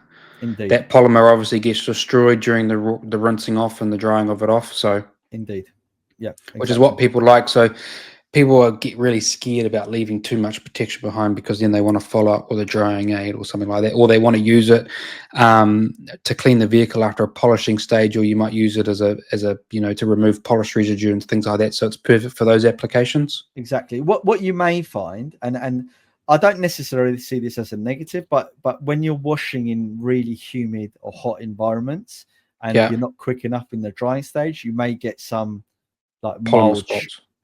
no, not polymer spots, it's actually surfactant sort of staining Okay. on there. Not staining, because it's not a stain, it Like a wipes off. residue, like a Yeah, and that all that is effectively the surfactants that haven't been effectively wiped away. So all you can do is just get a damp towel or a QD and then just wipe off with ease. a But reactivation of it, and it just rinses off. that is not necessarily a bad thing. Some Yeah. people think it's a really big negative. It's not. It just Mm. all that tells you for our product is that it's a very powerful cleaner. That's Yeah. why you're potentially seeing that. But Yeah. it's a rare occurrence when that happens. Gotcha. What's really, really interesting for me, and you don't see this a lot, although a couple of the European brands do have this, is a specific wheel shampoo. Everyone has got their wheel cleaner. It might be a spray form and you spray it on, or you might be able to play around with a few dilutions and you can foam on the wheel cleaner. But to have a specific dedicated shampoo is I would say relatively unique. So talk to me about that. So when and big props to Roger for this. So when we were planning out Garage Therapy, we wanted to make statements with our three products. Yeah. Decon shampoo, we wanted to redefine what a decon shampoo was, because there's nothing really on the market that what we would call a true decon shampoo type product. Yeah. And we wanted to create that process accelerator for the detailers, because again, we'll plan mapping out exactly what we wanted our end-to-end process to be Hmm. in our system and for detailers to make them efficient. We also wanted to prove that there was innovation in the car shampoo segment as well. Yeah. So our car shampoo is incredibly concentrated, but its cleaning ability is fantastic. Which is, and for a pH neutral product, it's great for coatings. Again, we would classify ourselves, like, I guess, as a coating brand. So having products that maintain the coatings really well is key. Yeah. And the reason why wheel shampoo exists is not that we didn't obviously invent wheel shampoos. There was a couple of wheel shampoos on the market, but there was a need to have a product, one, to maintain tire serum that we were developing at the time. Okay. So that was we did with tire serum. You don't really want to strip it off. You want to clean it, but not strip it off. That's really important. That's like most, wheel clean tire dressings and stuff. You don't really want to be stripping them off. You kind of want to keep them on there and just go, hey, look, I'm just going to give the tire a light little clean, and then I don't want to have to redress every time. Yeah, yeah. That's maybe we'll have another podcast and we can talk about that in more detail. We'll be here all night on that stuff. But so we needed a specific uh, product to maintain tire serum. We also wanted it to be a good maintenance product, because you don't really want to be using an expensive fallout remover every single time you clean your Yeah. wheels. Yeah. So you need, and you always, as part of best practice when you clean your wheels, you always want a bucket of a detergent to That's how I lubricate like to do it. your And I'm brushes. usually And using a car shampoo or something that's not quite indeed, right. And so that's why a bucket of water is good. So that's why I'm interested in this. so with our wheel shampoo, we had various problems we needed to resolve. One, we wanted to fix the suds dying in the bucket when the water gets contaminated. Yeah.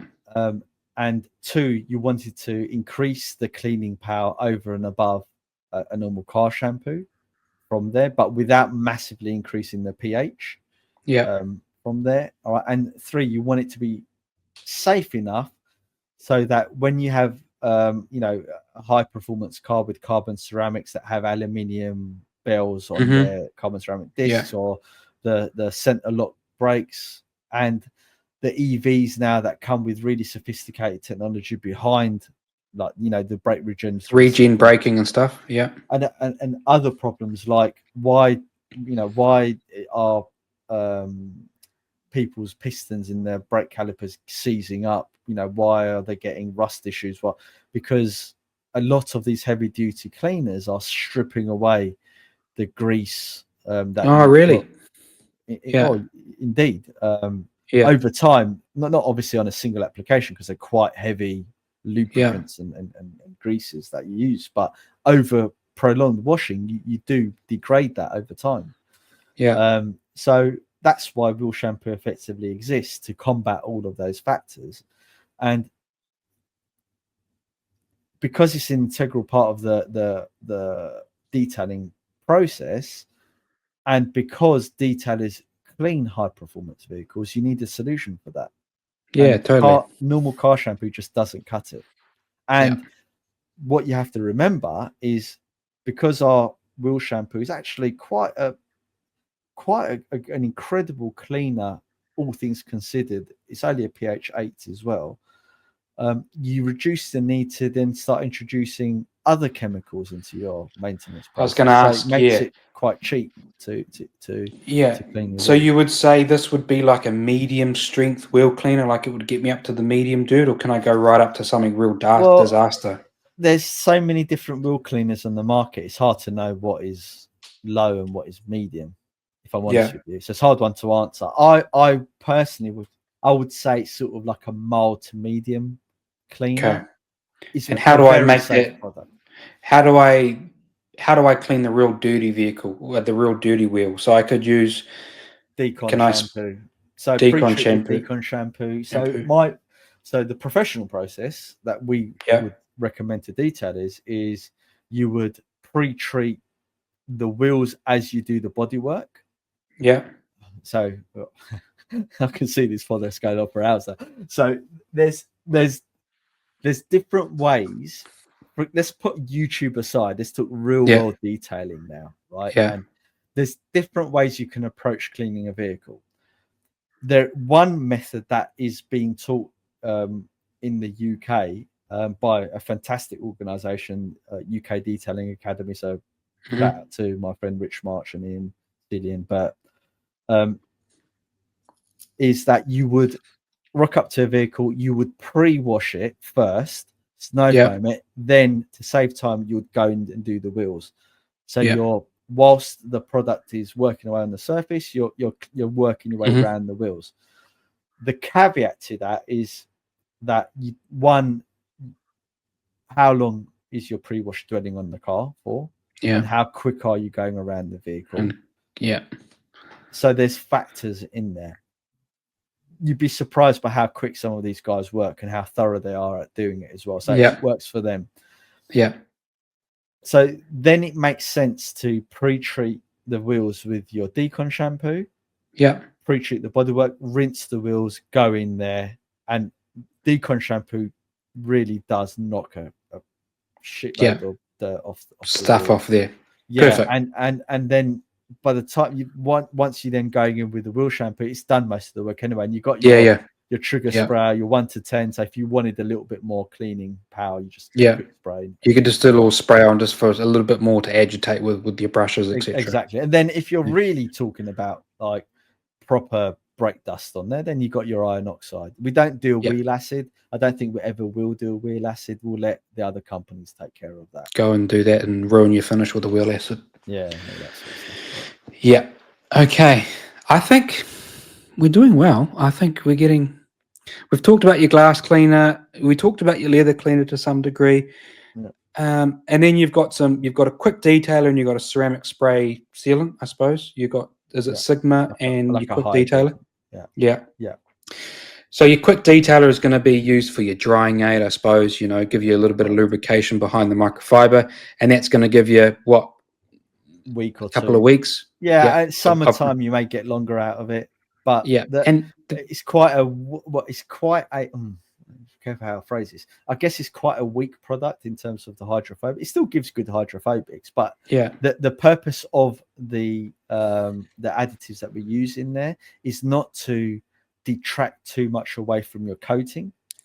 yeah. Right. So and you want it to enhance the hydrophobics as opposed to replace the Yeah. hydrophobics of That's the the whole coating. point of having the coating on, is because you want the Precisely. coating to perform. That's why you put it on. The reason why you want the quick detailer is just for the drying process, just to add lubrication, Couldn't put essentially, it right? better.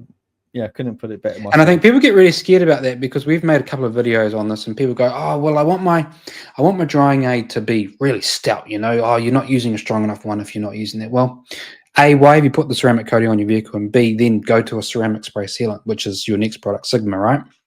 So yeah, so we have two. So each one of those products has been designed to work together. So there is some common chemistry between all three products that allow it to bond really well together. We've spent a lot of time sort of tuning the performance in terms of sheeting versus beading, which really, and because of that effort that we put in, the self-cleaning characteristics of all three products is actually quite impressive. Gotcha. Our customers that use our products do notice that they're getting a visual benefit to using them, not only let's just forget, anyone can say gloss and all that, but the actual, when the car's getting dirty, is it visibly looking cleaner than other cars using other types of products? Yeah. The answer is generally yes, it does, because when it rains, the dirt isn't as stuck onto the surface, so it gives an effect of self-cleaning. Because Yeah, totally. Self-cleaning properties is really important. That's a real selling point for you as a detailer as well, to the customer. They want to know, why have I spent $5,000 having my car ceramic coated and with a polish on? Well, it's because it's going to help with your self-cleaning properties and maintain the look of your vehicle for a bit longer. And they go, yep, cool, I'll have that. We're quite firm that beading doesn't necessarily mean protection. So you see that a lot, right? I'm adding protection on the vehicle when they spray their quick detail or their sealant on there. And I'm like, well, yes and no.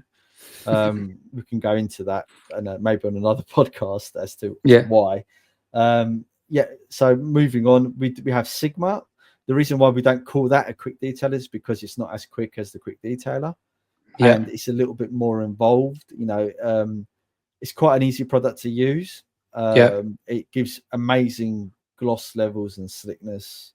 It's quite a stout product, all things considered, in terms of it will last 2-3 months on an application. If you stack it on itself, it will last maybe longer. And the reason why Sigma is this is because we wanted a topping product over and above the QD for our ceramic sealant, which again lasts longer. We say on the bottle, real world is about 5 months. If you're quite into detailing and you know what to look for, it actually lasts longer than that. So after the 5-month period, you won't get as good beading, but you will still notice that the surface is quite slick and it still looks really glossy and nice. Got that shine to it. Yeah, when you start approaching like the 7th, 8th, 9th month, and the beading's sort of all but gone, and you're in that slow sheeting stage, you can still tell it's on the surface. It's just not as reactive as what it was when it was fresh.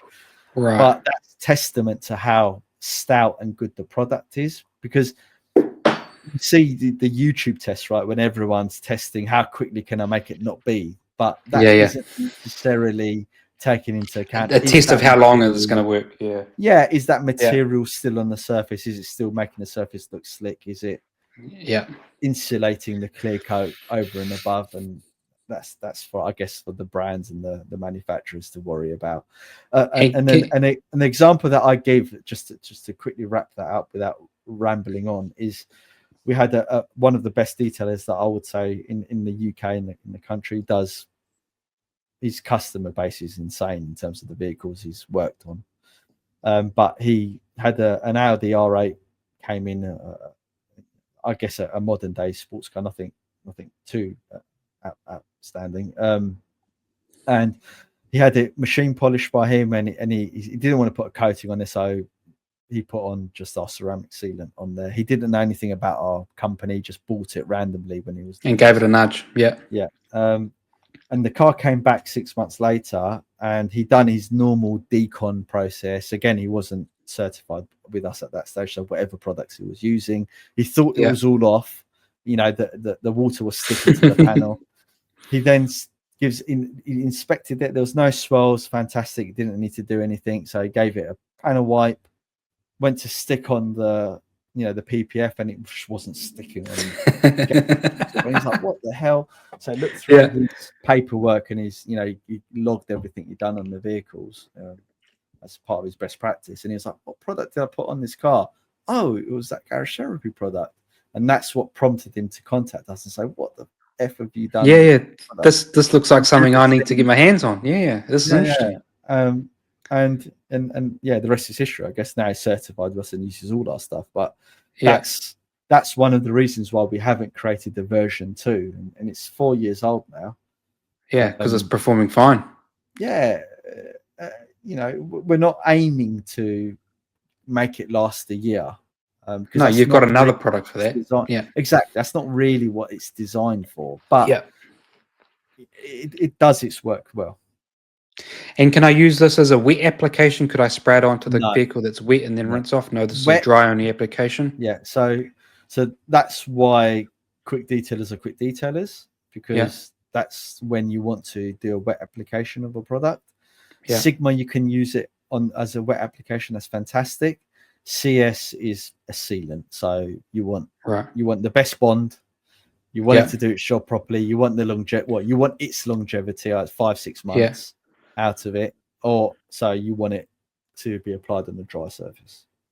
gotcha. And so I'm just going back to the Sigma. So Sigma, you said you could spray that on wet. You could spray it on. You can, yeah. It Yeah. works quite. Certainly, version 3 does brilliant. It's brilliant. Yeah, And is that also?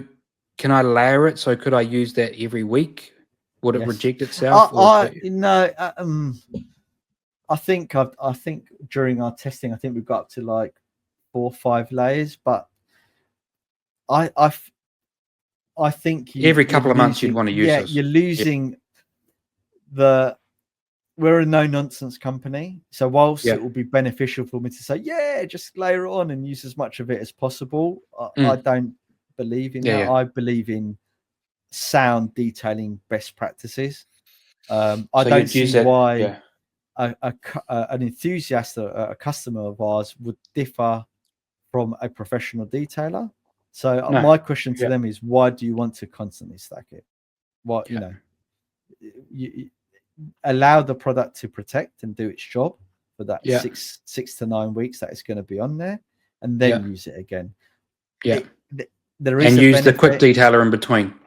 Exactly, and there is a benefit to doing multiple coats of it. Of course, when you wet apply, it's not as stout as if you applied it dry, purely because the film that you're putting on is obviously diluted and you're spreading it around a lot more.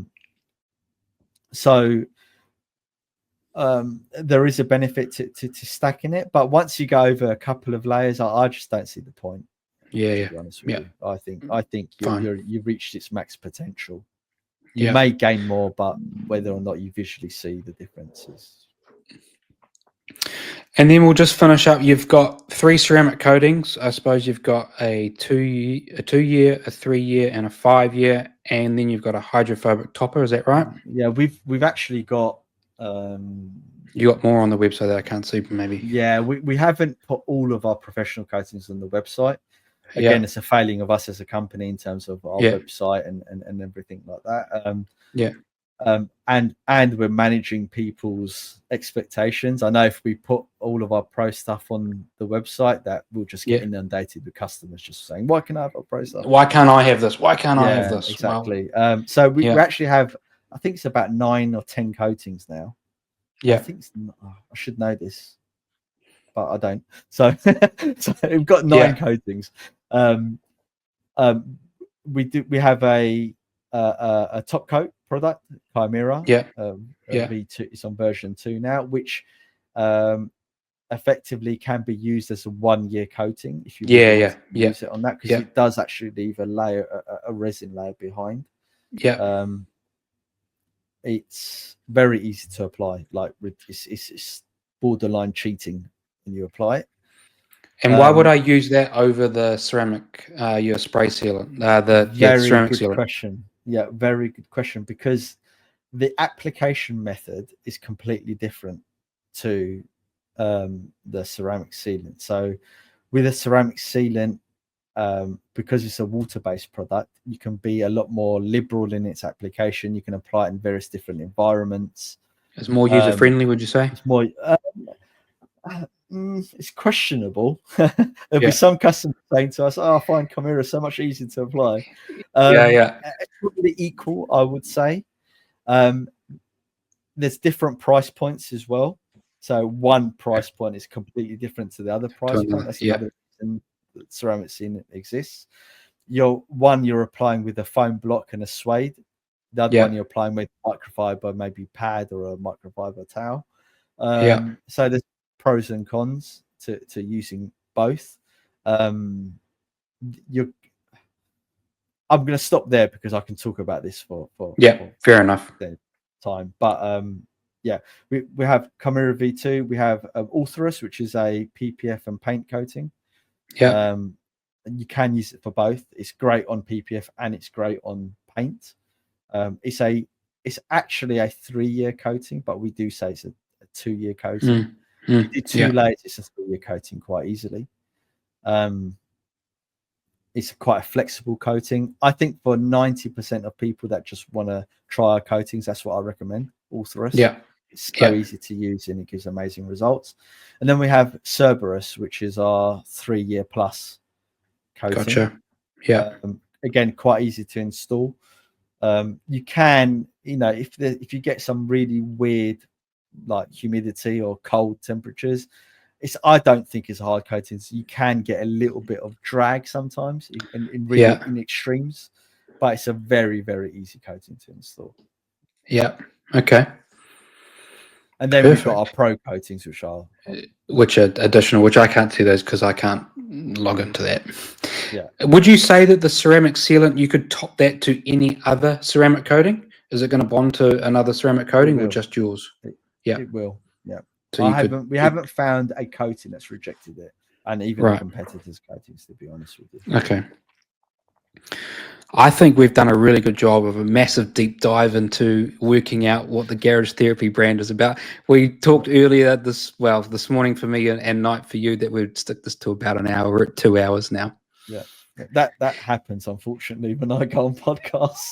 So I really apologize in advance. No, you're absolutely fine. I mean, I don't care. This is about selfishly kind of about me deep diving and listening to people talk. And I think you find the best information from the rants and the offspring of the information. I think that's where you find the good stuff. I mean, people are probably going to look at the 2-hour podcast and go, I'm not watching that. But people who are really wanting to know about the brand will definitely dive into this and go, yep, this company is for me.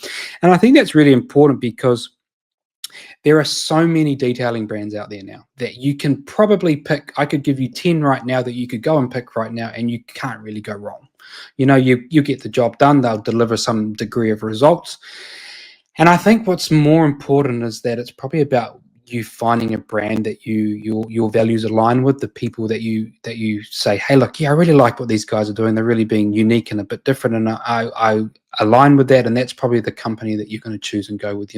People who are telling you the honest story, people who are willing to come and talk to you about products, who are available to give you that information. I think that's more important about standing out from the crowd, as opposed to some other brands who are behind closed doors and won't tell you about it. Because at the end of the day, I think if you can be personable and relatable, I think that's really, really helpful. And definitely by me speaking to you for the last 2 hours, there's definitely been proven that that's true with you guys.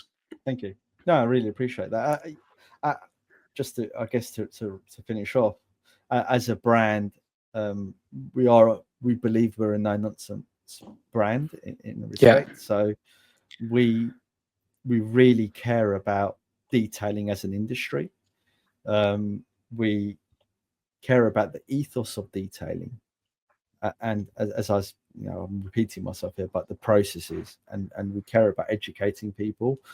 And every product that we work on and we release, we do it with the intention to help the professional, and then by proxy, it helps the enthusiast. And as best as we can as a company, we always aim to create the best of breed type product if we can do that. If we're fortunate enough to do that. And that's why we have various different versions, and that's why we never stop in terms of testing and developing new products and really pushing the boundaries of what modern chemistry can do. Yeah, and I think that's really important, and that's great philosophy for your company to have that mindset.